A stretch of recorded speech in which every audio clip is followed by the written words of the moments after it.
Salute to you all, the brave never fall. I'm Coach MJD Tiger, life coach, mentor. Helping others find their passion and purpose in life is my passion and purpose. And if no one has told you this today, I love you. You deserve to hear that.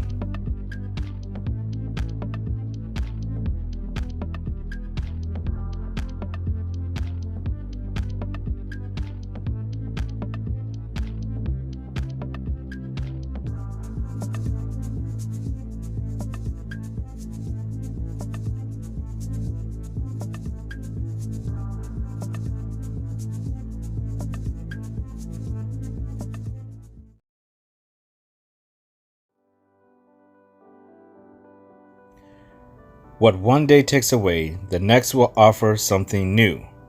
We just have to be open-minded and focused enough to see it. You can't see what you're not focused on. Certain things in life can be right in front of you, and we cannot see them. They're essentially invisible to us. We cannot see what's right in front of us, and it oftentimes are the people, places, and things that we want the most, that we desire the most. We have to focus on it, and the only way we can focus on it and see it is if we're intentionally looking for it. And when we look for it, we find it. We find that special person, that special place, that special thing that leads us to being better each and every day.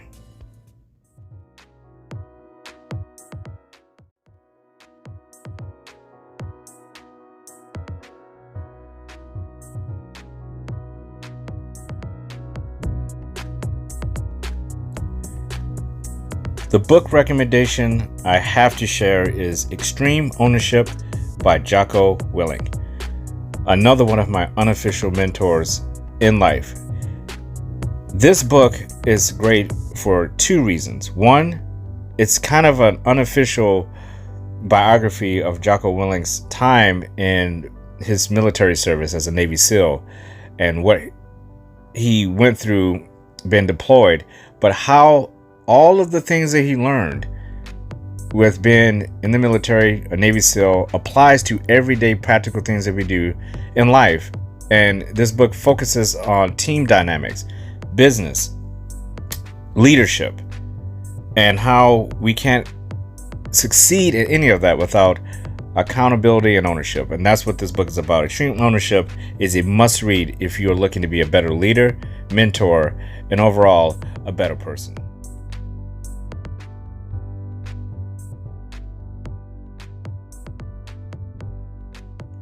How are you feeling? How are you feeling mentally, within your mind? How are you feeling physically, throughout your body?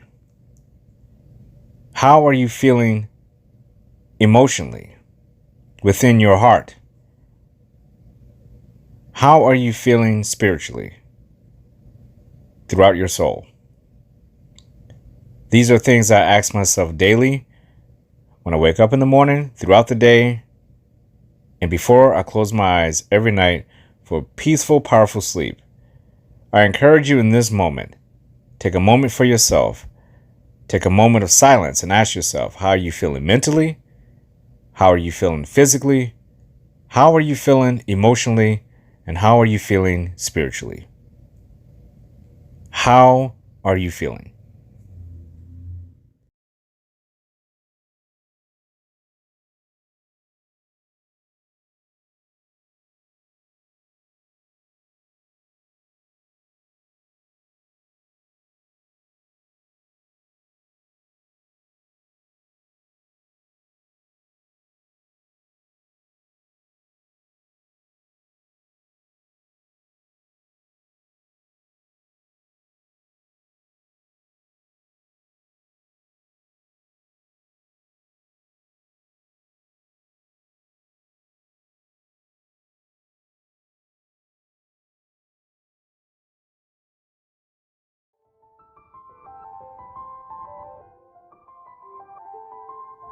You are using your purpose for good. Your purpose is something that is attached to you. It is your signature. It is your thumbprint. It is you. Use it for good. Not to harm people, not for manipulation, or to get back at someone for something that they did. It's always about what you can do to better people. You better yourself, you better others. You are.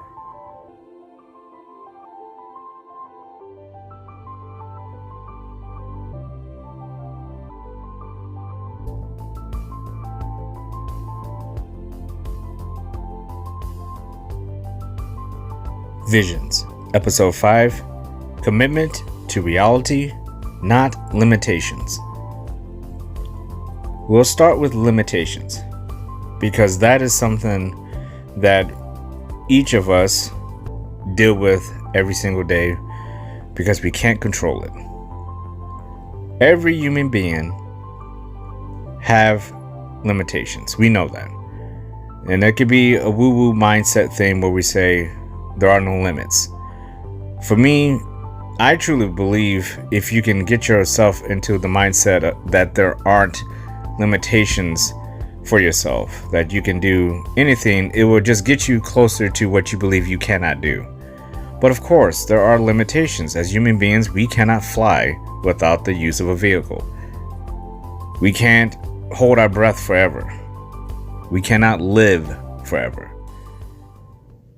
So just the fact that we have a finite life means we have limitations as human beings, which is why we'll start with limitations. But those are things we can't control. What about the things we can? The things we can control, the only limitations that we have in place are the ones we place upon ourselves voluntarily. And those limitations are the very fences we decide we want to put up around our boundaries. So we're closed up with boundaries, and then we have a fence of limitations beyond that. So we have this wall up. People can't get in, places can't get in, things can't get in. But we have our boundaries, and that's our little moat around our castle where we just hide in there and we look out and we say, I can see the horizon. I can see the sun setting over it and rising over it. But I'm in here, in my castle, the safety of my moat and my knights and my guards, and I have my wall, my fence up beyond that. That's my limitations. I'm guarded in here. I can't get out. We've heard stories about people who are too guarded, people who are too closed in within themselves. We're not talking about natural things like being an introvert and extrovert, because I'm an introvert and an extrovert.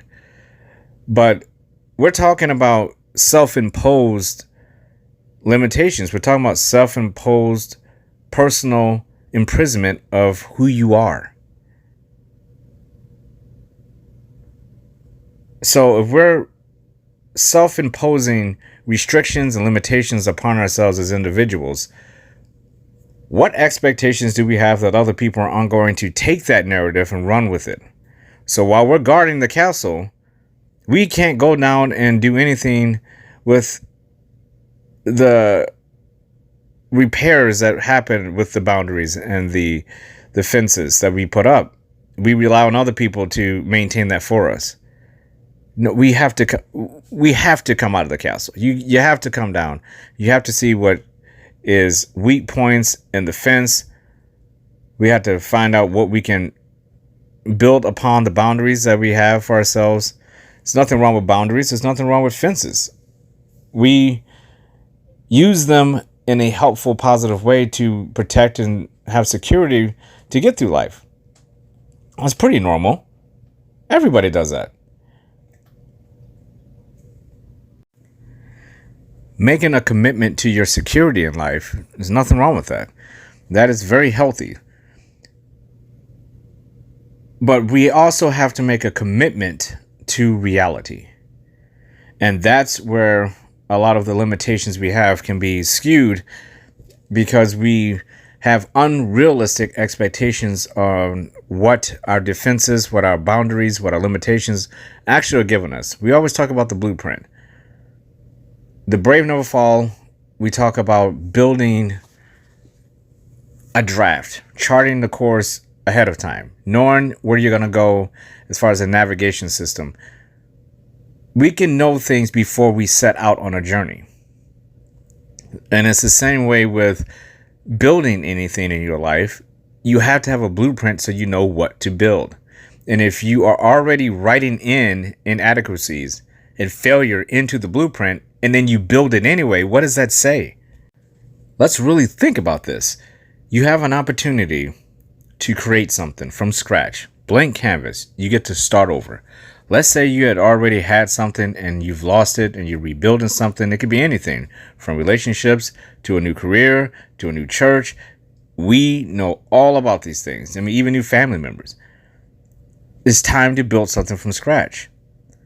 Now, that doesn't mean everything in your life is rebuilt at the same time. We all know that new things enter our lives where there are things that are pre-existing that are pretty old. So we're not essentially starting over from scratch with everything. Now, I do recommend if you get as close to that as possible if your life is going the wrong direction. That's what I did when I had my awakening. I changed an overwhelmingly majority of things that was in my life was completely changed. And that was very hard for people, but I wouldn't be the person I am now if those changes weren't made. And I took advantage of the opportunity and the time that I had to actually do that. So let's say we're just focusing on one thing here. Pick something. It doesn't matter. And you're going to change it. You got a blank canvas. You get to start over. If it's a relationship, you've been forgiven or you forgave someone and it's time to rebuild. If it's a job, you start a new job, you start a new career. No one knows anything about your past. Everything you did before doesn't count. You're starting over. You get a fresh start, no expectations. What's the first thing you're going to do? It certainly is not going to be, let me start with failure. Let me start with automatically telling myself right out the gate, I'm not good enough. I'm not good enough for this job. I'm not good enough for this church. I'm not good enough for this relationship. I'm not good enough for this family, for this friend, for this place, this thing. I'm not good enough. We're not going to start off with that. We're going to start off with, I deserve to have this opportunity. It's my birthright. I'm going to say that again. We start anything fresh off with, I deserve to have this opportunity. It's my birthright. What we're not saying there is, I deserve to have this opportunity because I'm me and I'm entitled. And this is what I deserve. And I will get what I deserve. That's not what this is. You're in this moment because you earned this moment. You earn this moment because it's your birthright to earn moments, not your birthright to be entitled to them. It's a privilege, not a right to have any moment. There are a lot of people out there who don't have any moments or they have very few moments left. Keep that in mind. It's not just the people who are gone. It's not just the people who are arriving on this planet. It's about the people whose moments are going to be gone and they don't even know it. None of us know it. Part of the limitations. We could be gone very soon and somebody else is going to be born and they're going to take our place. So while we champion ourselves as being people who have all this time and all these resources and all these things, it starts with that blank canvas. The clock is ticking. Remember, we talked about this. Priority urgent. Each day has to be priority urgent. We have to treat each day as if it is our very last. We can't have an overabundance of wasted moments. Because when you do that, now you're limiting yourself. That is part of the limitations. Wasting your time on people, places, and things that do not serve you. That will be a limitation. That is a red flag for yourself. And that red flag can turn white real quick. You'll be waving the white flag off the top of your castle saying, I don't know what else to do. I need help. I can give up. I can't. I don't know what to do. We don't want that. What we want is leadership, accountability, ownership, things that will actually facilitate you having the best results with this new canvas. So what do we do with it? We have to make a commitment to it. We have to commit to the process. We have to commit to the trust we have in ourselves. whether it's fragile or not, trust is trust. If you have 1% amount of trust in you, you have trust. It's better than nothing. You have to trust yourself. We have to trust that whatever we start creating, it's not the end game. We can change it later. The important part is we answer the call of purpose and passion and get started. Doesn't have to be perfect. That's why they call it a draft. It's a rough draft. If we get into the realm of everything has to be perfect and we will not start anything unless we know the outcome will be perfect, where is the genie or the psychic that's telling us these things? Where is the perfect alignment, the perfect alignment in the stars that will guide us to that scenario? Where are the guarantees that is something that is going to be an outcome, that we have a perfect ending?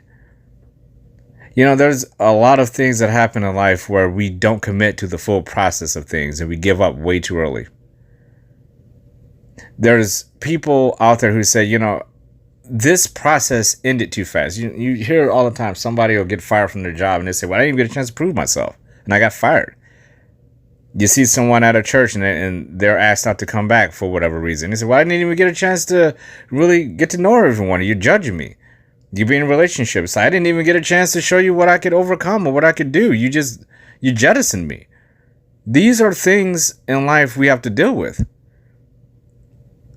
But that's part of the process. We can't see the end. So when we start anything, I'm sure in all those scenarios, there's one thing no one was thinking about. That end scenario of being jettisoned, discarded, fired, sent away. Or let's get rid of that and say these are personal affairs. We mess up. We make mistakes. We didn't foresee that at the beginning. We're always going to be optimistic and say, yeah, no problem. I got this.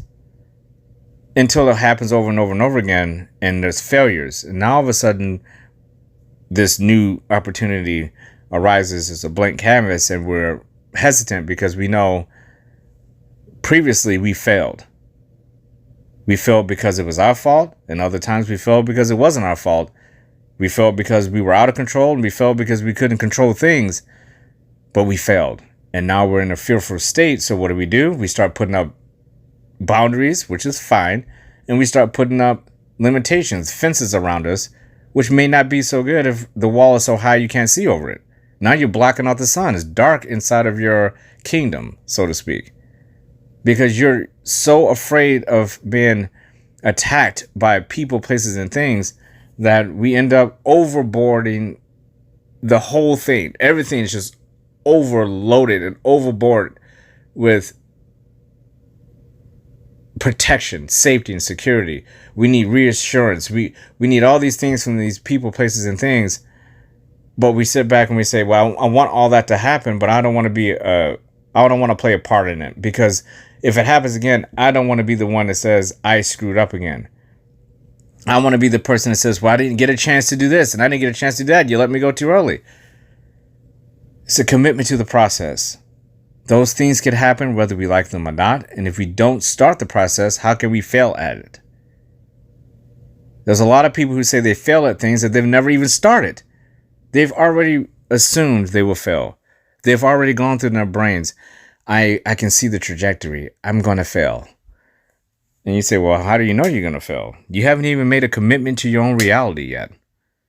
And the reality is you can't fail if you're not doing anything. It's the same thing about in relationships. It's kind of hard to be dumped if you're the one being chased, which is why people always talk about the pursuit, the pursuit of happiness, the pursuit of this.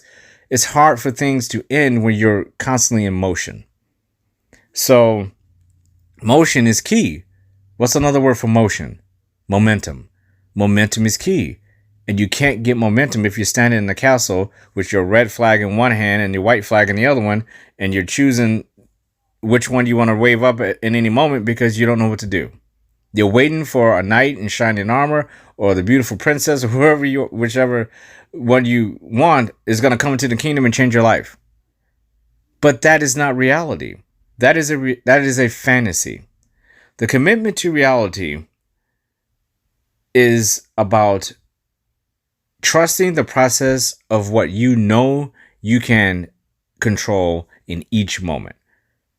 Because when we think too big, that's when things start turning into fantasy. When they're smaller, they seem like reality. It's easy to say you're going to get up and go to work and make some money today. It's harder to say you're going to get up and you're going to make $1 million today. You could wake up and add money to that million, but the odds are if you're not used to making millions every day, why even say that? That's unobtainable. It's something that's not a reality. That's a fantasy. But you can move towards it by just getting up and making some money today. And that is the same in anything that we do. We can make small incremental progress by essentially going back and adding a little bit more to the blueprint every single day. When we have blank canvases, that doesn't mean it has to be completed in one day. I'm a digital artist, and I work on painting sometimes for 3 or 4 months before I say, okay, it's finally done. It's done when I say it's done. And that is the way things go. The same way if you're baking a cake.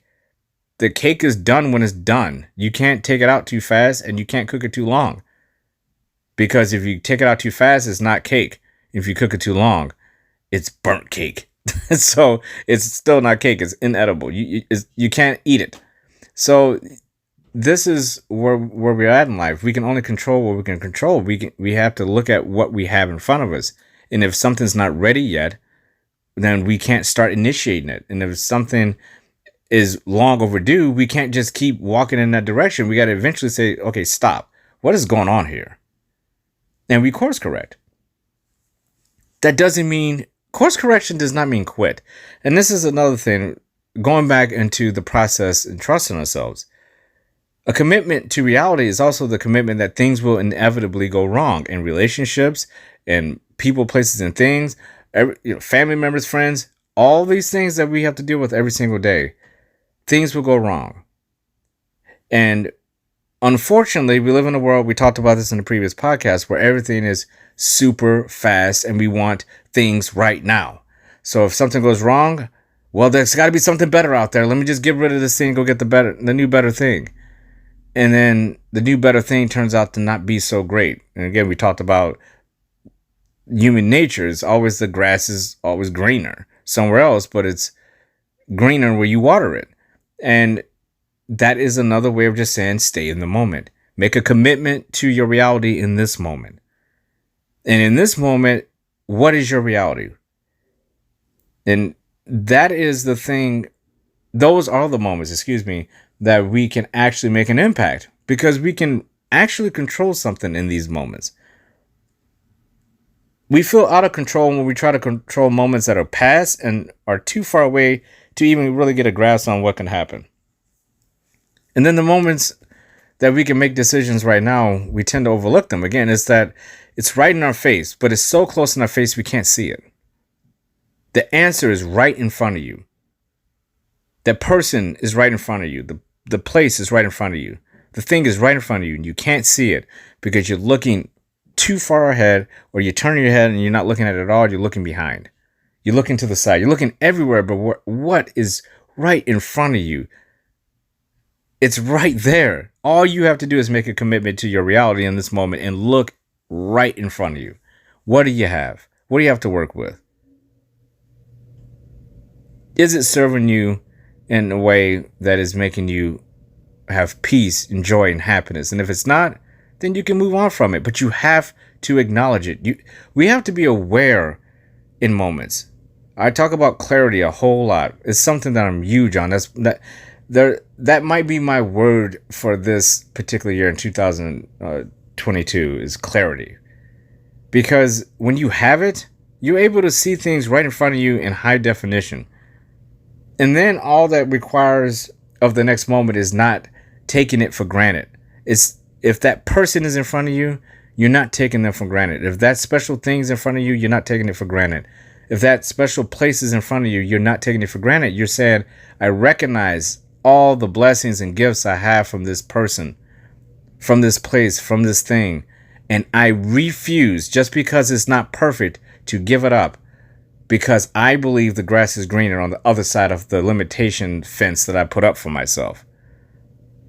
A fence, by the way, that I haven't gone beyond in however amount of time. So you don't even know what's beyond it. You're having other people check for you, but you haven't experienced it yourself because you've been immobile. You haven't had any momentum. So how could you possibly know how greener the grass is on the other side if you haven't exited your own limitations? And that's the thing. And how do we do that? That's called detachment. That's how we do that. And I do it every single day. The only way for me to be able to see myself is by detaching and saying, if I was somebody else and looked at me, what would I think? Now, that doesn't mean we're judging. What that means is it brings you back into reality. It says, okay, this doesn't look too good. But we can't always control what other people think. So that's why it's important that we can control what we do. So we don't have to worry about that. Because if we're comfortable with what we're doing and how we look and how we feel, we'll project that and others will see that. The work has to be done with us. That's why it's important to detach and step beyond our limitations and our boundaries, our morals, our principles, who we are, and just take an honest assessment of where we're at. And don't BS ourselves about what we find. Because oftentimes, if we're finding ourselves finding things with ourselves that we're okay with, we'll live with it, then you're basically being content with a mediocre version of yourself. That version of yourself doesn't have to be perfect, but if you can ramp it up just a little bit and be better in areas that you're already good at or great at or special at, why wouldn't we pursue that further and build upon it and actually say this is one of those rare occasions in our lives where we have canvases that have already been built upon that we can keep building on, and we don't have to worry about this area. This area is fortified. This area looks great. The grass in this area looks great because I've been watering it. I don't have to worry about it. I can see it. It's not beyond my boundaries and my fences. It's within, and it looks beautiful. And that is what we want. We want to find those grassy areas in our lives that we need to continue watering so the grass can continue to get greener and grow. But we also want to expand our horizons if it's something that serves us, because we don't necessarily have to have a giant kingdom. We can have a small kingdom. A kingdom is a kingdom. I'm just using that word, but that's another way of saying it doesn't matter how much stuff you have in your life, how many people are in your life, or how many places you visit. What matters is, are you feeling like your self-love and self-respect for yourself is at a level where you're happy with every moment you have? You're content and happy and satisfied with who you are, but you're not saying, just because I'm happy and satisfied and content, I'm going to stay here. I have an opportunity to grow the best parts of my life. So if a specific area of your life is peaceful, it can become even more tranquil at that point. There's always another level. That's why I would say learn, laugh, and level up. There's always another level we can go to. But we're going up, not down. We're going forwards, not back. And when we do that, we're making a commitment to our reality that makes sense and is manageable. As individuals, if we have nothing to build upon, eventually that is a sinking, crushing feeling, because what we end up seeing are people we respect, things that we want, places we want to go. They seem to pass us by and we stay stuck. We're in the same spot. Now, that's individual to each individual has their own version of that. And that's up to them. There are people who live on farms and that's exactly where they want to be. And there's nothing wrong with that. That's what they do. And there's people who want to live in a different city every 5 years, want to live in a different country every 5 years. There's nothing wrong with that either, because it's all within the core of their reality of they've made a commitment to, that is my existence. That's who I am. Where we come into problems as human beings is when we expect things not to be difficult in our lives.